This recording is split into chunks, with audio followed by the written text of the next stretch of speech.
Call of Duty has problems. I know, it's very bold of me to say. But despite a seemingly never-ending list of issues that the franchise might have, I still can't help but love it. I've been playing it for as long as I can remember. I love creating a class in Call of Duty. I love calling in kill streaks and getting excited about the next release. But all that being said, the franchise does have a number of problems that just can't be ignored for much longer. Times are changing, and for the most part, Call of Duty has had an issue keeping up. I'm not trying to say that the game is dead, but the current trajectory is definitely pointed downward. And it doesn't seem like there are currently any plans to change the way that the franchise is being handled. So although the game is nowhere near dead at the moment, that's not out of the question for the near future. So that's why I have no choice but to throw my hat in the ring. As someone who cares deeply about the franchise, I wanted to put together a plan of action. A plan that will not only get Call of Duty back on track, but hopefully even elevate it to new heights. Now, to be fair, I really have no idea what I'm talking about. I'm not gonna sit here and pretend like I fully understand the economics and creative processes of video game development, but I am someone who's played Call of Duty religiously over the years, who's played video games in general their whole life, and also is interested in the business side of them as well. So even though I'm far from an expert, I do consider myself to at least be somewhat informed. I'm also gonna try my hardest to keep this plan realistic. You might have watched a video like this one in the past where someone thinks they're brilliant for saying that all Call of Duty needs is 100 new maps, 100 new weapons, 100 new game modes, and to get rid of every single bug in the game. But obviously something like that could never happen. Call of Duty has a lot of money behind it, for sure, but its resources are still finite, so I'm gonna try to keep that in mind. My plan won't be to simply produce twice as much content, since that's not really much of a plan. What I have is a mix of business changes as well as creative ones, since I think the franchise is struggling with both at the moment. A series of steps to hopefully make the game more fun and make it more competitive with other games in the genre. Activision has called the new live service era of the game Call of Duty 2.0, so I think it seems fitting to call my new proposed era of the game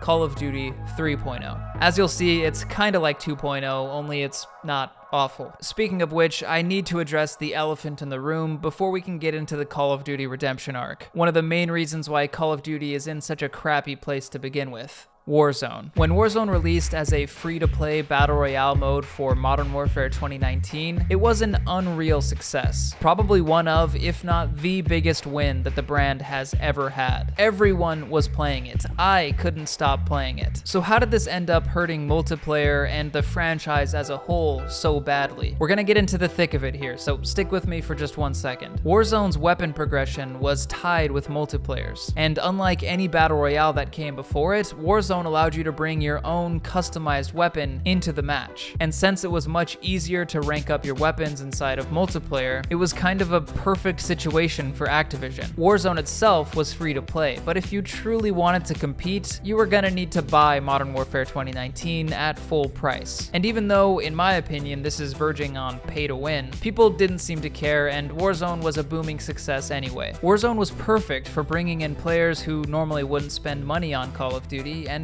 getting them to spend money on Call of Duty. This was such an effective strategy that Warzone became Call of Duty's #1 priority, even moving beyond Modern Warfare 2019, which was understandable at the time given how popular Warzone was. The next couple Call of Duty games would be integrated into Warzone, meaning they would have shared weapons and cosmetics, even though on part of the weapons it doesn't really make any sense since they would take on a completely different set of stats inside of Warzone than they had in their native game. But still, all of this was in order to maintain the party line that Warzone is free to play, but if you want that competitive edge, you'll need to buy this year's Call of Duty. This means that the actual Call of Duty multiplayer, you know, the heart of the franchise, only existed as an upsell. Everything revolved around Warzone, and you can imagine how that might hurt the quality of the multiplayer experience. Having to tie everything into Warzone means that the developers don't have the freedom to make the game that they want to make. They're bound to a game that they didn't even have a hand in creating. And I think there's been kind of a snowball effect at play here, where Activision has given less development resources to multiplayer, and so less people have been playing it. And since less people are playing it, they're giving even less attention to multiplayer. From a business perspective, this did make sense back when Warzone was on top, but the game mode is nowhere near as popular as it used to be. It's consistently being outperformed by other battle royales like Apex Legends and Fortnite. And from what I can tell, even the players that actually do still play Warzone aren't exactly happy with it. It's time to restore order within the Call of Duty franchise. It no longer makes sense to make a crappy Call of Duty release in service of Warzone, because Warzone isn't the cash cow it used to be. I'm not suggesting that we kill off Warzone, because I do have a plan for it, but we are gonna put it on pause for the first phase of Call of Duty 3.0. For now, we're gonna focus on getting the fundamentals of Call of Duty right, and at the same time, we'll let the hype build for an eventual return of Warzone. So with all that out in the open, now we can properly get started. The first thing that I'd do if I was put in charge of Call of Duty today would be to make it completely free to play. I know it sounds like a big leap, but it's really not. The game is already monetized like it's free to play. It already has free to play modes, and they frequently do free to play weekends. Other games that Call of Duty attempts to compete with are free to play, and in some cases have an even bigger content offering than Call of Duty. So what are we paying for here exactly? And it doesn't stop there. This also causes in-game problems. Every year when the new Call of Duty release comes out, everything that you bought or worked towards in the last game becomes completely obsolete. Things that you paid dearly for, like a $30 bundle from the in-game shop, or a battle pass that you bought and then played 100 hours to finish, or all of your gun camos that you patiently grinded for. It's all gone, because that game is going to get little to no support from here on out, and the player base has all moved on to the next game. So Call of Duty has an entry fee that none of its competitors do, and also suffers from a lack of persistence, where players might start to wonder why even buy these cosmetics or grind challenges when it will all disappear in a year's time. Both of these problems and more can be solved by adopting the free-to-play live service model. So I'm not just talking about making the game free. I'm talking about dropping the annual releases and continuously updating one Call of Duty experience. So that, I'm sure, leaves you wondering what will become of the game after a year or two. COD players are conditioned to expect a brand new title every year, and it's unlikely that they'll stay happy with the same game for longer than maybe 2 years max. Alas, the answer here is pretty simple. Look at what Fortnite has done with their seasons and chapters model. After about 8 seasons or around a year, the game will get a big refresh in the form of a new chapter, which resets the seasonal count back to 1. New chapters don't just add in new POIs and new skins, but they fundamentally change the game, adding actual gameplay changing mechanics like sliding, mantling, sprinting, a perk system, a crafting system, or they'll even add in new modes like the Zero Build mode, which was an absolute game changer for Fortnite. And they consistently update the game's UI and graphical fidelity to keep it looking fresh. So in short, you have the seasonal updates, which add in all the usual stuff, battle passes, changes to the map, new weapons, stuff like that. And then you have the new chapter updates, which are less frequent and include all of that, plus actual fundamental changes to the game. So just imagine how perfect a system like this could work with Call of Duty and all its different IP, where instead of wiping the slate completely clean each year, we could build off of the year previous. As an example, suppose we're at the end of the year for the latest Modern Warfare title. At this point, the game has a ton of weapons and maps that Infinity Ward has added over the course of its life cycle. But now, a new chapter of Call of Duty is upon us, say Black Ops. So when Treyarch takes over development from Infinity Ward, they'll make fundamental changes to the game. Things like adding an actually useful sliding mechanic, or removing mounting, or bumping up the base health to make a longer time to kill. Of course, the game's UI would all get a complete and total overhaul to reflect the new theme and tone of the game, and also accommodate any new features. Graphically, just like we see every year, we'd also see a slight improvement. And this is also where we're going to implement a vaulting system to avoid bloating the game too much. So most of the weapons from the previous year would be vaulted, but a chunk of them would stay. And with those weapons, you would keep all of your unlocks and cosmetics. Weapons like the MP5, for example, which are in most Call of Duties, would stick around. And of course, now that Treyarch is in charge, they'd be free to rebalance these guns to make them fit their new vision. And we'll use the same vaulting system for the maps. Most maps from the year previous would be vaulted to make room for the new ones, but a handful would stay. Things that are completely cosmetic and have no bearing on gameplay, like operator skins and camo unlocks, would stick around in full. So that $30 bundle that you bought in Modern Warfare 2, you'll be able to use in Call of Duty forever. Just like how you still see people using the OG John Wick skin in Fortnite. Now, I'm not saying that all this would be easy to implement from a development standpoint. There would definitely be challenges, but once they got the general cadence and pattern down, I think this chapter system would actually end up greatly simplifying the game's development cycle, making it easier for the developers to make Call of Duty games. And it would be better for the players too, since the gameplay experience would be more polished, have more content, and they'd be able to keep cosmetics and achievements year to year. It's ambitious, and it would be a huge change for Call of Duty, I know, but there's already a precedent for this type of thing in the industry, so it's really not that far-fetched. So moving on, we've decided that Call of Duty needs to become free to play, and now we're ready to officially kick off Call of Duty 3.0. This is where we put out our first game of the new era, the one that will serve as the foundation moving forward. And I think the best place to start would be a true Black Ops reboot. Like the Modern Warfare reboot from 2019, this game would take place in a brand new continuity and have fresh takes on all the classic characters from the Black Ops series. I really love how for Modern Warfare 2019, they found actual actors who looked like the characters they needed, then had them do both voiceover and motion capture for those characters. So I'd love to see that same treatment for Woods and Mason. And obviously we'd include iconic weapons and maps from the original Black Ops as well. And this is where we can finally talk a little bit about the actual gameplay of Call of Duty 3.0. I think it's very important that we move away from Infinity Ward's slow and tactical gameplay design that we've seen in their Modern Warfare reboot series. At least for now. Like I said, when they take over for their chapter, they'll be free to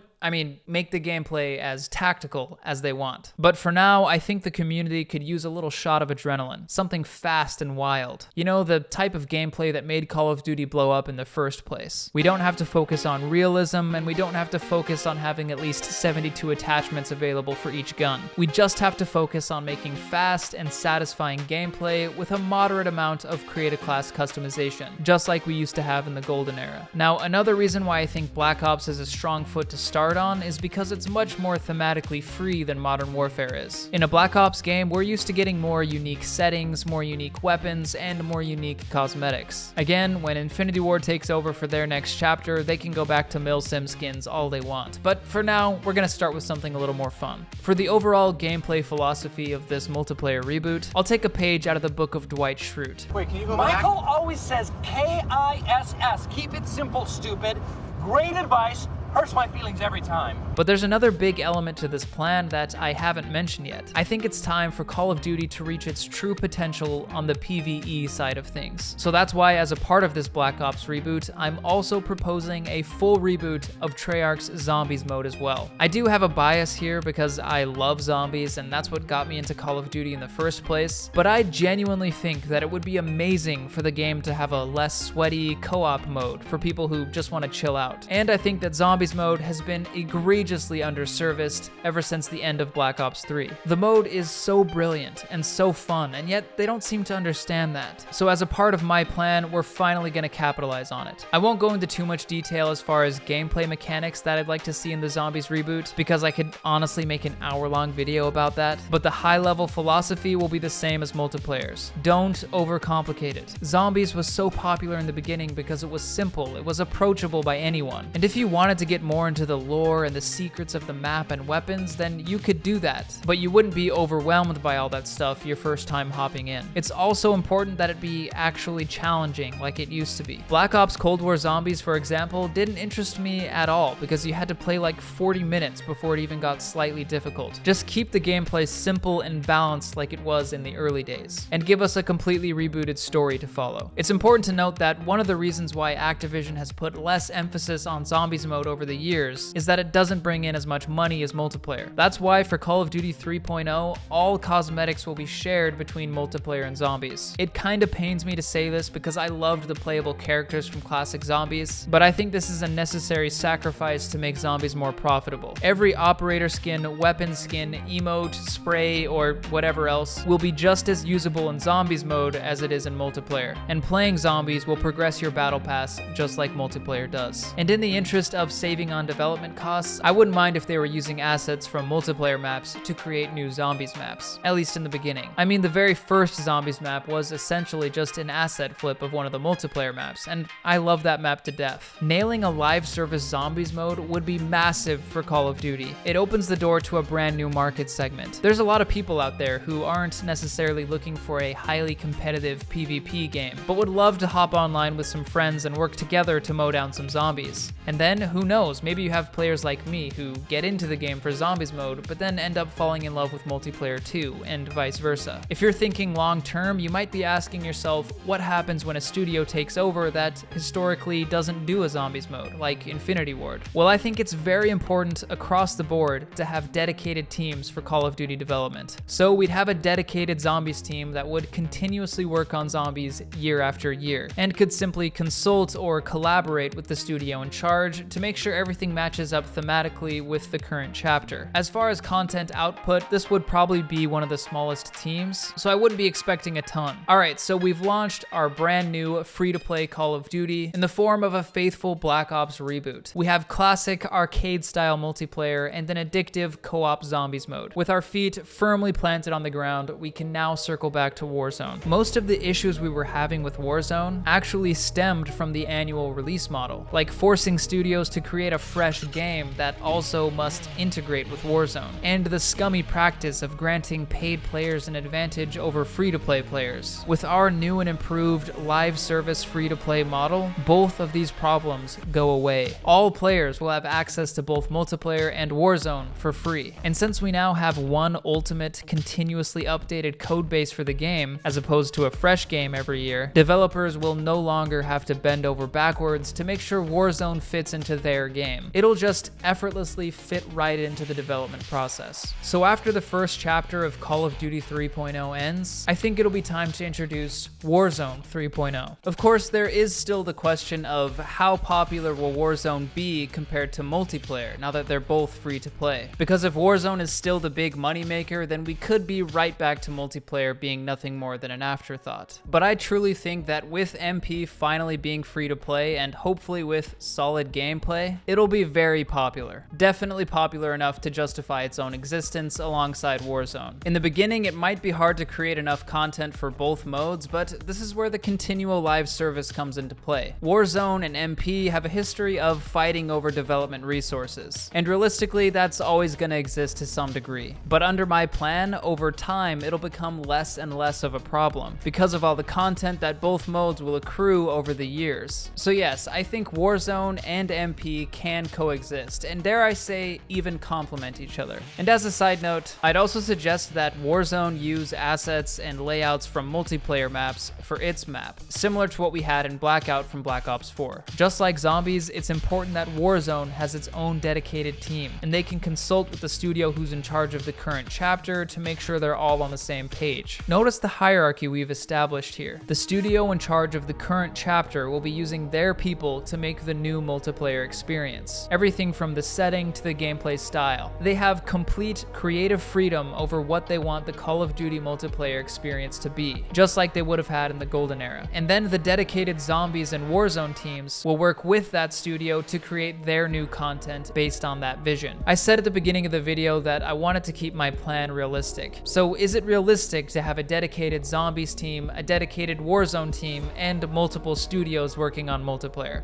I'd have no way of knowing for sure, being a complete outsider and amateur, but based on what I've seen Call of Duty do in the past, and based on what other live services are doing, I think it is realistic. All three modes can borrow assets from one another if they need to. All three modes will be tapping into different markets, making each one profitable in their own way. Things like cosmetics and weapons will work in all three modes, so any work that goes towards the Battle Pass, for example, will benefit all players, no matter what their preferred mode is. The Zombies team will probably be a little more lightweight since they won't be creating as much content as the others. Like we've seen in previous Call of Duties, players are fine with getting one Zombies map for every 4 or 5 multiplayer maps. And I really want to hammer this last point home. With the game just being one continuously updated game, each development studio will be able to work much more efficiently once they get the hang of it. They'll have way more time to work on the stuff that actually matters, instead of needlessly going back to the drawing board every single year. Okay, so I know I've been talking a lot. That was a lot of information. I think I'm even starting to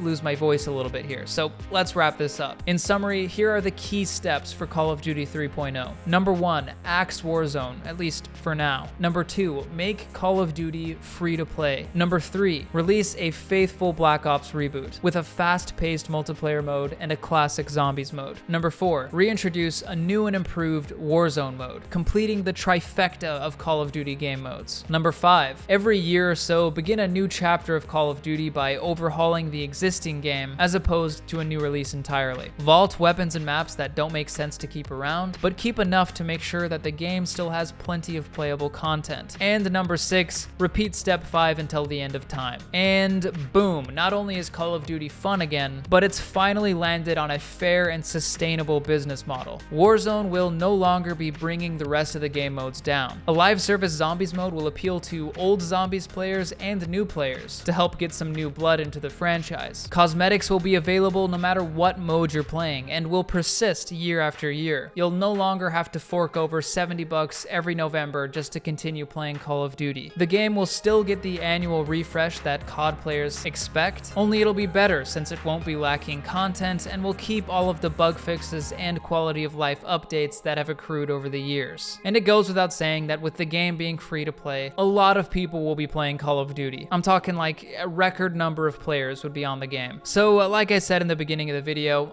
I'm not a genius, I don't have all the answers, but I genuinely think that this plan would put Call of Duty back on top. Warzone will appeal to Battle Royale fans, multiplayer will appeal to arena shooter fans, and zombies will appeal to PvE fans. Each mode will receive live service updates and be fair and free to play to all. The sky is the limit here. And by the way, if anyone from Activision just happens to be out there watching this video, you're welcome. Thank you for watching, and stay gold.